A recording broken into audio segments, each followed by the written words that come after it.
शांतिपुर गांव कभी शांति का प्रतीक हुआ करता था। अब ये डर का अड्डा बन चुका था। कहानियां जंगल की आग की तरह फैल रही थी। गांव के किनारे पर बनी उस पुरानी हवेली की फुसफुसाहट। कहा जाता था कि वहां भूत रहते हैं। लोग अजीब आवाजों और डरावनी रोशनी की बात करते थे। कोई भी हवेली के पास जाने की हिम्मत नहीं करता था। अब और नहीं। बड़े बुजुर्ग जवानों को चेतावनी देते थे। वे एक क्रूर राजा के किस्से सुनाते थे। वह कभी उस हवेली में रहता था। कहते हैं कि उसे श्राप दिया गया था।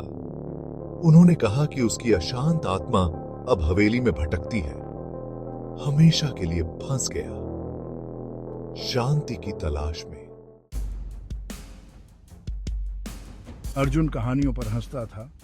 वह एक युवा था, साहसी। वह भूतों में विश्वास नहीं करता था। उसका दोस्त विजय अलग था। वह सतर्क था। वह कहानियों पर विश्वास करता था। एक दिन विजय ने अर्जुन को हवेली में रात बिताने की चुनौती दी। अर्जुन, जो कभी चुनौती से पीछे नहीं हटता था, मान गया। मैं साबित कर दूंगा कि ये कहानियां सिर्फ परियों की कहानियां हैं। विजय चिंतित था। उसने अर्जुन से न जाने की विनती की, पर अर्जुन दृढ़ था। उस रात जैसे ही चांद ने एक भयानक चमक बिखेरी, अर्जुन हवेली के पास पहुंचा। वह अपने डर का सामना करने के लिए तैयार था, या उसने ऐसा ही सोचा था। जैसे ही अर्जुन ने लोहे के पुराने फाटकों को धक्का दिया, वे कराह उठे। हवा ठंडी हो गई। अर्जुन की रीढ़ की हड्डी में कंपकपी दौड़ गई। उसने हवेली के आंगन में कदम रखा। हर तरफ जंगली घास उगाई थी। सन्नाटा बहरा कर देने वाला था। वह अपनी ही धड़कन सुन सकता था। धक धक धक धक। अर्जुन ने एक गहरी सांस ली। उसने तलाश शुरू कर दी। उसने खुद से कहा कि यह सिर्फ एक पुराना घर था। डरने की कोई बात नहीं। पर मन ही मन बेचैनी उसके दिल में घर कर गई। हर्न टीकी आओ। हवेली के अंदर अंधेरा और धूल थी। हर कोने से मकड़ी के जाले लटके हुए थे। सड़न की गंध से हवा भारी हो गई थी। अर्जुन गलियारों में धीरे धीरे चला। हर कदम सन्नाटे में गूंज उठा। वह बाहर हवा को गरजते हुए सुन सकता था। ऐसा लग रहा था जैसे वह उसका नाम पुकार रही हो। अर्जुन ने अपना सिर हिलाया। यह सिर्फ हवा है।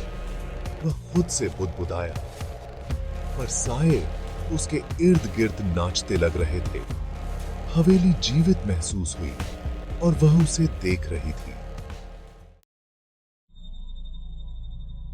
अर्जुन एक दालान के अंत में एक बड़े कमरे में पहुंचा। उसने लकड़ी का भारी दरवाजा धक्का दिया। यह बुरी तरह चरमरा गया। बीच में एक कुर्सी के अलावा कमरा खाली था और विजय कुर्सी पर बैठा था। उसकी आंखें दहशत से फैली हुई थीं। वह अपने आप में बुदबुदा रहा था। विजय, क्या हुआ? तुमने क्या देखा? अर्जुन उसके पास भागा और विजय के कंधे पर हाथ रखा, पर विजय ने कोई जवाब नहीं दिया। वह बस बुदबुदाता रहा। अर्जुन का खून ठंडा हो गया। वह कमरे से बाहर निकलने के लिए मुड़ा। उसे मदद लेनी थी, लेकिन जब वह वापस मुड़ा तो विजय चला गया था। विजय! अर्जुन की आवाज खाली कमरे में गूंज उठी। दहशत उसके अंदर दौड़ गई। विजय कहां गया होगा? उसने कमरे में बेतहाशा खोजा, लेकिन विजय कहीं नहीं मिला। विजय, तुम कहां हो? अचानक उसने अपनी गर्दन पर एक ठंडी सांस महसूस की। वह घूम गया। उसके सामने एक छायादार आकृति खड़ी थी। यह अंधेरे में झिलमिलाता था। इसकी आंखें एक भयानक लाल रंग में चमक रही थी। अर्जुन डर के मारे जड़ हो गया था। यह कोई साधारण प्राणी नहीं था। यह हवेली का भूत था। जवाब चाहते हो? तो तुम कौन हो? तुमने विजय के साथ क्या किया है? मैं राजा हूं। सदियों से यहां फंसा हुआ हूं, पर मैं कोई खलनायक नहीं हूं। मैं भाग्य के क्रूर मोड़ का कैदी हूं। मेरे ही भाई ने लालच में मुझे राजद्रोह के लिए फंसा दिया। उसने मेरा सिंहासन हड़प लिया, मुझे यहां कैद कर दिया और मुझे मरने के लिए छोड़ दिया। भूत की कहानी सुनकर अर्जुन की रीढ़ की हड्डी में कंपकपी दौड़ गई। लेकिन आप मुझे यह क्यों बता रहे हैं? भूत की आकृति टिमटिमा गई। उसने कुर्सी के पीछे एक छिपे हुए कक्ष की ओर भूतिया उंगली उठाई। उस कक्ष में सच्चाई है, मेरी बेगुनाही का सबूत, मेरी डायरी, इसे प्रकाश में लाओ, मेरे भाई के विश्वासघात को उजागर करो, तभी मेरी आत्मा को शांति मिल सकती है।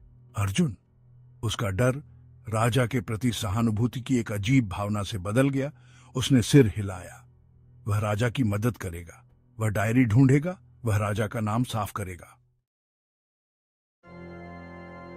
अर्जुन को छिपा हुआ कक्ष मिल गया।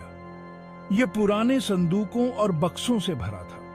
उसने अथक खोजबीन की। आखिरकार उसे धूल से सनी चमड़े की जिल्द वाली एक डायरी मिली।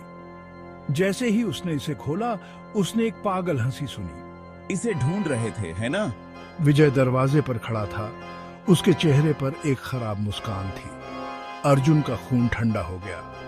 यह विजय नहीं था, अब और नहीं। विजय, तुम क्या कर रहे हो? विजय फिर हंसा, एक खौफनाक आवाज। यह ताबीज, यह राजा का था। यह बहुत बड़ी शक्ति देता है और अब यह मेरा है। सच्चाई अर्जुन पर बिजली की तरह गिरी। विजय कमरे में भयभीत नहीं था। वह राजा के भाई के वश में हो गया था। उसकी आत्मा ताबीज से बंधी हुई थी। उसने अर्जुन को वहां फुसलाया था। उसका इस्तेमाल डायरी और ताबीज को खोजने के लिए किया था। और अब विजय, या यूं कहें कि उसमें रहने वाली दुष्ट आत्मा ने डायरी खोली। उसके पन्नों से आग की लपटें उठी। डायरी और कमरे को आग में घेर लिया। हवेली हिल गई। अर्जुन बमुश्किल उस आग से बच पाया। उसने देखा कि हवेली जल रही है, आग की लपटों में घिरी हुई है। राजा, भाई, उनके राज सब राख हो गए।